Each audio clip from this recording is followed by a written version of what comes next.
It was a lot of things, but it was, I love to play golf, and there were a lot of golf courses here. I grew up in a very small town in central Illinois, Lincoln, Illinois, and when I moved to McKinney in 1989, it was very similar to what I grew up with. Lincoln was a town of about 18,000, so was McKinney. Lincoln was a county seat, so was McKinney. The feeling of neighborhoods and friends and people that we met and our kids grew up with, it was very similar to what I grew up with. And so I really liked the idea that I could, I loved living near a metropolitan area, because obviously I went to law school in a metropolitan area. But I wanted to live in a small community close to that metropolitan area. So that was probably my biggest draw.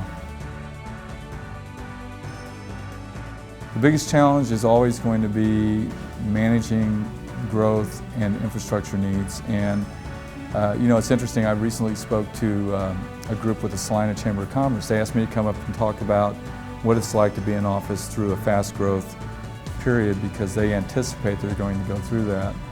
And what I told them is, I said, realistically, all the things that you hear politically, the conservative viewpoint that I believe in terms of taxes and, balanced budgets and all that, that's all well and good.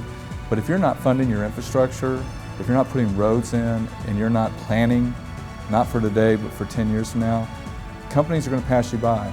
And I really, truly believe that. The challenge is, have you set your city up in a way where if a corporation, Fortune 500 corporation, wants to come to you tomorrow and say, I'm interested in your city, but I have to have something on the ground in 24 months, can you do it?